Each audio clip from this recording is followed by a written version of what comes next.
Thank you, Tech 4 and Triolo. We are now in game two, starting in the bottom left position in the green, representing Team Lost in Translation. It is Neonfire. And in the top right-hand position of the map of Dust Towers, from Born goes through the Purple Zerg, Onaibrum. And yeah, I mean Neonfire. I've seen a bit of his play, kind of similar to xCloud, which apparently does like to proxy, and I was wrong. Doesn't really do too many cheeky stuff. Just kind of goes for that more standard style of play, which we're seeing here with a Nexus first. Nexus first or Attach first. I really like that for Protoss. I don't know much about the Zerg side of the PvZ matchup, but I was talking to Picker, who I'm sure everybody knows Picker by now, is he just likes to go blind 3-hatch. Just against Protoss, just always down for that. I don't know why that's good, but I guess against Nexus first, it would be a pretty ideal situation. But it seems like Onibrum's going to get that gas and probably pool very, very soon. There we go. Yeah, I mean, I don't really think that there are too many ways for Protoss to really punish that early if they go for that Nexus first. It's always very difficult for them to do that. 2 gas now coming down for Neonfire, as well as that gateway. So we'll see what he decides to transition into this game. I bet we're going to see an Adept push. I like the 2 gas opening. Yes, and he's putting 3 in each. My guess is that when he puts the Cyber down, he'll probably put in another gateway, and we might see double Adepts. I'm not entirely sure, but I hope to see that. I think Adepts are really, really strong early game. There's the 3rd hatch from Onaibrum. But Adepts are really strong early game, and so I hope they're very, very good for scouting too. They're the Protoss Reaper. One thing that's important, might be important to note there is that there is 2 gaps in that wall for Neonfire there. Between the gateway and the pylon and the cyber core and the wall? Yeah, I'm like 90% sure that there's 2 holes there, and I think Neonfire just realized that. Plant. Yeah. So I mean, if there are lanes, they could have gotten up in that, but of course, Neonfire does decide to take care of that. And here's the cyber core now, getting gateway and mothership core. No more gateways coming down here for Neonfire. Kind of curious to see what he decides to go for here. No links coming out for Onaibrum. Oh, there we go. 4 links coming out right now. A little bit of a greedy opening, but I think that works well for the Zerg as long as the Protoss goes hatch first. Or the Nexus first, I'm sorry. Oh, yeah. I'm giving the edge to Onaibrum right now. Yeah, I would definitely agree. Like I was saying earlier, Neonfire really doesn't have any tools that he needs to punish this. And it's Onaibrum essentially went for a defensive 3-hatch here. I mean, like he has the tools that he needs to defend anything early from Neonfire, and Neonfire does decide to throw down a Stargate now, which could do some decent damage here. But with this early Overlord speed, it's possible that whatever Onaibrum has planned will hit before that. I think we're going to see Overlord drops. I think so too. I think we're going to see Baneling drops, just because we saw the very early Overlord speed. The Zerglings are positioning underneath the Overlord. Mm-hmm. It might be a Zergling drop, maybe a Baneling drop, but that's really, really nice. How many Banelings can fit in an Overlord? 4. I would actually really like to see that. That would be really awesome. Because, yeah, especially with a Phoenix not being the choice here, oh, this could be so sick. Onaibrum, please. Please do this. No, I don't like this. I know what it's like to have Banelings drop on you. Something in Heart of the Storm I can never compete with. This would be... Oh, my... He's doing it. He's doing it. What a legend. I love you, Onaibrum. This is going to be great. Okay. So, yeah, he's going to load up, I imagine, 2 sets of 4 into these Overlords and then just drop on the mineral lines. Oh, that's going to be so sick. Yeah, because he's doing it on the top left, too. Oh, man. 2-prong harass. Please build a Phoenix, Neonfire. Please get that Phoenix out. Very, very not even scouted. And here come the links at the front. As the third base goes down, so that will get denied there. And now the Overlords are loaded up. At least, well, one of them is. And now the other side moves in. Lings do force the cancel on that third base and will take out these pylons here. Mothership Core pulling way out of position here. And now the Overlords... And the Phoenix going in the opposite direction, too. Oh, Onaibrum, go now! This is your time. And here Yep, they and there go, it moving goes. into position. All Oh right, man, he's how here. many? One. Oh, Oh huge my goodness. losses. And two more. Man, 12 probes going down for 4 banelings and probably an overlord. That's rough. that's just brutal. And now yeah, here comes the other one. And these two Phoenix are way out of position. He doesn't even expect this. Dude, no one This expects the second one. this is so brutal. Okay, here it goes. Here are the drops. Oh my Wow. goodness. 10. Getting maximum amount of spread on that one. Man, second one could be a little better, but I mean, who can complain about that? That's just brutal. Here come the Lynx at the front, just doing a little bit of damage there. Neonfire decided to cancel putting down those 4 gateways. From here, I would like to see Onaibrum just kind of get an army and kill him. And yeah, it looks like he's getting 22 Zerglings as well as a layer.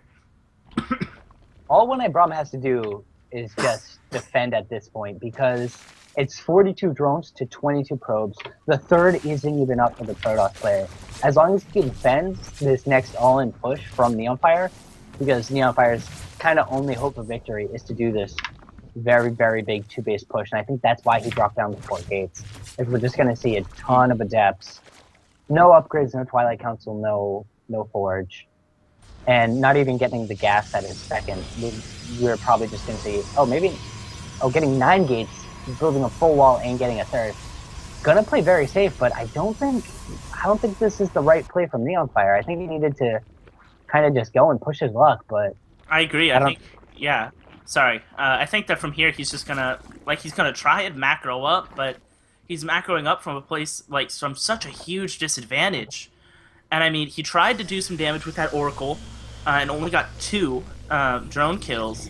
I mean, there's just nothing for him to gain from doing this, unless Onaibrum just plays, stupidly. It's the real sort of it.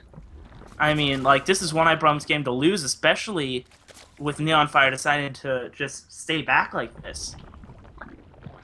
yeah, I was kind of knocking Neonfire for his decision making, but really, what do you do when you've lost 24 probes? Is there ever really a right decision of what to do?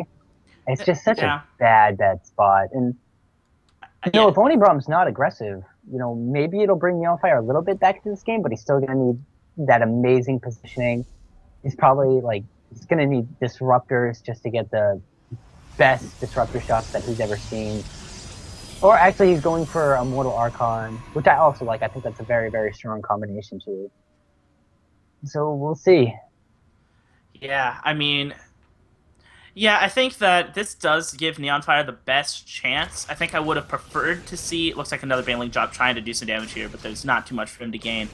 I think it gives him the best chance to win, but I think I would have rather seen him try and go out and get some damage done with adept run bys or something that would harass him and try and knock this economy of Onaibrum's down a peg.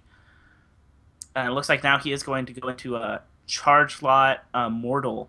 He does have a Twilight Templar archive. So it looks like he will go into a charge lot Archon Immortal, which is very strong against Roach Ravager in particular. But with a Hydralisk then already done, I mean, it's not gonna it does way worse against this type of composition. I think he might just try to get lurkers. Yeah, there we go. Lurker then down. He might just park his lurkers at the front of the third and just kind of put a siege on Neonfire, which I don't think Neonfire can handle unless he has disruptors, unless he, throws down a fleet beacon and starts building Tempest, which I don't think he'll ever be able to afford. But what's really important is that he needs to keep that Oracle alive because that Revelation is so good versus lurkers. Yeah, I mean, Neonfire does have the option to decide to go for Phoenix and lift up the lurkers, but with this army already coming across the map, I mean, he doesn't have enough. He doesn't even have an observer with this army. These lurkers are going to be completely uncontested once they finish up, if Onaibrum decides to even go for them, which doesn't look like... Yeah, he might not even need to. Yeah, looks like he is going to decide to push out or just wait here until that finishes up. You just go for a big Baneling bust, focus on 2 gateways, have a nice little force coming in. But that's actually a lot of Archons. He's actually managed to get himself a nice little army, with Photon Overcharge. Yeah, and Maybe he'll be able to hold it. I'm not sure, though. I mean, this is just so much Zerg. I mean, they are having to push through this choke, so these Archons are getting kind of a free day, but Hydra's just do so much damage here, and are cleaned up the Archons, and now we're cleaning up the final 2 Immortals. And looks like this will get cleaned up by the Warpins, but just a lot more expensive army lost for Neonfire there. Right, because he didn't lose Lurkers. He lost Lings, Banelings, and Hydralisks. The Hydralisks are a little bit expensive, but he didn't lose them all. And compared to the Immortals and the Archons, the 300 gas Archons, the 900 gas and Archons he had, it's rough. I believe he lost the Mothership Core too. Is that correct? Yeah, he lost the Mothership Core too. No more Photon Overcharge. Again, he's just going to go for another Baneling bust because it worked once. Why not have it work again? He needs to not have those ults so bunched up at the front there. That's kind of scary. Yeah, I feel like Sentries would be a very good choice if he sees this second Baneling bust coming. And I mean, like, we talked about how Onaibrum lost those Hydras, but I mean, that's not even very important whenever you consider that he's planning on turning these into Lurkers. That's true. And 2-2 finishing up for the Hydras versus 0-0 for the Protoss. Mm-hmm. Oh, Neonfire. I don't know how you're going to do this. Man, and he if even he has waits Baneling for speed. Storm to be done, though, Yeah. Onaibrum needs to go AFK for like a minute and a half so he can get these storms up, and then maybe he'll be in an alright position. Yeah, I mean, like, really that's all there is to say. I mean, Onaibrum is on 5 bases here to the 3 of Neonfire. Neonfire doesn't even have full saturation on his 3rd base, is oversaturated on his main. I mean, just not optimal positioning here just not an optimal position for Neonfire to be in here. This Oracle coming in to try and do some damage, but nice defense with the Queen does force that off, and there's really nothing for it to do there. And now the Lurkers are done. More Banelings being morphed in here. And I imagine this will be the game-winning push for Onaibrum. Do 8 Lurkers? I hate 2 Lurkers. And 8 Lurkers, that's too much. Too many Lurkers. I mean, not for Onaibrum, but... Yeah. Oh, and even pushing out right now, this is just bad. This is just like the game with X-Cloud. And there's still no Observer here. This is so brutal. This army's going to get shredded. Storm finishes up. Nice Storm there. But too little, too late. These Hydras are going to push up. Still some Banelings alive, getting their last Horion. And the Hydra's now on top of this force, cleaning it up. GG comes out from Neonfire. Born Gosu goes up 2-0. After that exciting game, let's toss it over to Tech4 and Trio for their analysis.